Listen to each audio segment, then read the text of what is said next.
ఎల్సలా books machinery stories పాడ్కాస్ట్కు స్వాగతం.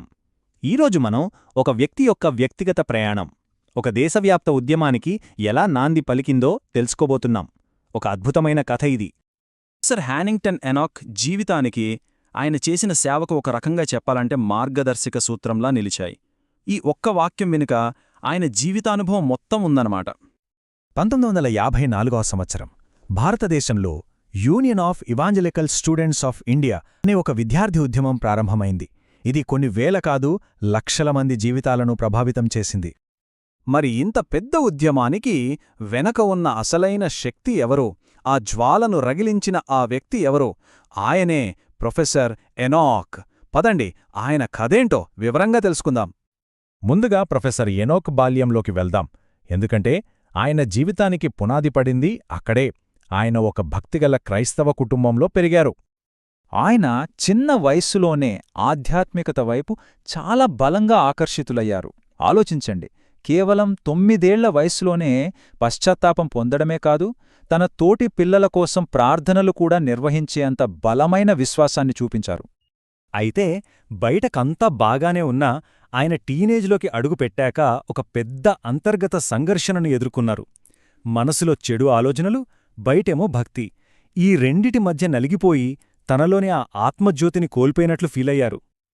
ఇక్కడ్నుంచే ఎనాక్ జీవితంలో అత్యంత కీలకమైన ఒక టర్నింగ్ పాయింట్ లాంటి దశ మొదలవుతుంది. ఆయన ఒకేసారి రెండు తీవ్రమైన సవాళ్లను ఎదుర్కోవాల్సొచ్చింది. ఒకవైపు ఆయన చదువు మద్రాస్ క్రిస్టియన్ కాలేజ్లో జువాలజీ విద్యార్థి, అంటే సైన్స్, ముఖ్యంగా డార్విన్ పరిణామ సిద్ధాంతం. మరోవైపు చిన్నప్పణ్నుండి ఆయన నమ్మిన బైబిల్ సృష్టి సిద్ధాంతం. చూశారా, ఆయన చదువుకు, ఆయన విశ్వాసానికి మధ్య ఒక పెద్ద యుద్ధమే మొదలైంది. ఆయన నమ్మకం పునాదులే కదిలిపోయే పరిస్థితి అన్నమాట. పాపం, తనలో రేగుతున్న ఈ సందేహాలని తీర్చమని ఒక గురువుని అడిగితే ఆయన దగ్గరనుంచి సరైన సమాధానం రాలేదు. డార్విన్ సిద్ధాంతం నరకంలో ఉంది లాంటి మూస సమాధానాలు ఆయన మేధోపరమైన దాహాన్ని అస్సలు తీర్చలేకపోయాయి. దీంతో ఆయన మరింత ఒంటరైపోయారు. ఈ మానసిక సంఘర్షణ ఒకవైపు ఉండగానే శారీరకంగా కూడా ఒక పెద్ద సమస్య ఎదురైంది. ఆయన ముఖంపై ఒక స్పర్శలేని మచ్చ కనిపించింది. ఆ రోజుల్లో అది కుష్ఠువ్యాధికి సంకేతం.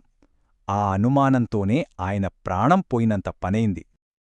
ఒకవైపు విశ్వాసంపై సందేహాలు, మరోవైపు ప్రాణాంతక వ్యాధియేమోనన్న భయం. ఈ రెండింటి మధ్య నలిగిపోతున్న ఎనోక్ భవిష్యత్తేంటి?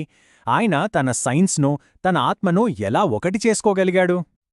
కాని అంటారుగదా, చీకటి ఎంత ఎక్కువగా ఉంటే వెలుగు అంత ప్రకాశవంతంగా వస్తుందనే. సరిగ్గా ఈ నిరాశలోనే ఆయన జీవితాన్ని పూర్తిగా మార్చేసే ఒక అద్భుతమైన సంఘటన జరిగింది. తన జీవితం ఇక ముగిసిపోయిందనే తీవ్రమైన నిరాశతో, భయంతో ఒక ఓడరేవులో, పడవలో ఒంటరిగా కూర్చుని ఉన్నారు. ఇక ఏ దారి లేదనుకున్న సమయమది. సరిగ్గా ఆ నిస్సహాయ స్థితిలో ఆయనకు ఒక శక్తివంతమైన దైవీక అనుభవం కలిగింది. ఆ క్షణంలో ఏం జరిగిందంటే, ఒక అగ్నిగోళం తనపైకి వచ్చి తనలోని పాపాన్ని, గర్వాన్ని, అపనమ్మకాన్ని అన్నింటినీ పూర్తిగా కాల్చివేసినట్లు ఒక ప్రగాఢమైన అనుభూతిని పొందాడు. ఆ క్షణం నుండి తను పూర్తిగా దేవునికే సొంతమని ఆయన గ్రహించాడు. ఆ ఒక్క అనుభవంతో అన్నీ మారిపోయాయి. ఆయనలోని కుష్ఠువ్యాధి భయం పూర్తిగా మాయమైంది. తర్వాత డాక్టర్లు కూడా అది కుష్టు కాదని తేల్చారు. అప్పుడు అర్థమైంది ఆయనకి, తనలోని గర్వాన్ని తీసేయడానికే దేవుడు ఈ పరీక్షను అనుమతించాడని. ఆ క్షణం నుంచి ఆయనలో ఒక కొత్త, అచంచలమైన విశ్వాసం పుట్టింది. మరి ఈ కొత్త విశ్వాసం, ఈ కొత్త ఉద్దేశ్యం ఆయన జీవితాన్ని ఒక గొప్ప ఉద్యమాన్ని నిర్మించే దిశగా ఎలా నడిపించిందో ఇప్పుడు చూద్దాం. ఒకసారి ఒక మిషనరీ చెప్పిన ఈ మాటలు ఎనోక్ను చాలా ప్రభావితం చేశాయి. తనలాగే చదువుకొని ఎన్నో ప్రశ్నలతో, సందేహాలతో సతమతమవుతున్న విద్యార్థుల మధ్యే తన సేవ చెయ్యాలని ఆయనొక బలమైన నిర్ణయం తీసుకున్నారు. చూడండి, 1950లో మద్రాసులోని తన ఇంట్లో కొద్దిమంది విద్యార్థులతో మొదలైన ఒక చిన్న ప్రార్థన కూటం 1951 కల్లా ఒక కమిటీగా మారి కేవలం 4 ఏళ్లలో, అంటే 1954 నాటికి దేశవ్యాప్త సంస్థగా రూపాంతరం చెందింది. ఇది అంచెలంచెలుగా జరిగిన ఒక అద్భుతమైన ప్రయాణం. ఆయన యుఈఎస్ఐ సంస్థను కొన్ని చాలా బలమైన సూత్రాలపై నిర్మించారు. మొదటిది, ఇది ఏ ఒక్క చర్చికి చెందింది కాదు, అందరిది. రెండవది, డబ్బుల కోసం విదేశీ నిధుల మీద కాకుండా పూర్తిగా దేవునిపైనే ఆధారపడింది. ఇక మూడవది, దీని ప్రధాన లక్ష్యం సువార్త ప్రకటనే. సరే, మరి ప్రొఫెసర్ ఎనోక్ జీవితం, ఆయన సేవ ఎలాంటి శాశ్వతమైన వారసత్వాన్ని మనకు మిగిల్చిందో చివరిగా చూద్దాం.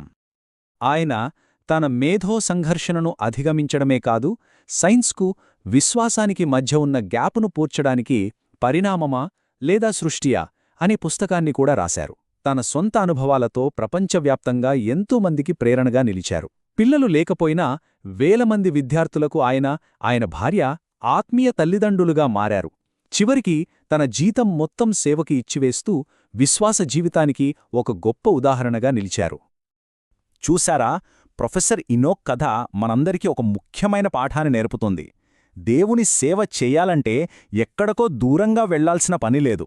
మనం ఎక్కడ ఉన్నామో అక్కడే మన మిషన్ ఫీల్డ్ ఉంటుంది. మన చుట్టూ ఉన్నవాళ్లే మనం సేవ చెయ్యాల్సిన వాళ్ళు. సో ఒక్కసారి ఆలోచిద్దాం, మనల్ని దేవుడు ఏ ప్రదేశంలో, ఎవరి మధ్య సేవ చేయమని పిలుస్తున్నాడో.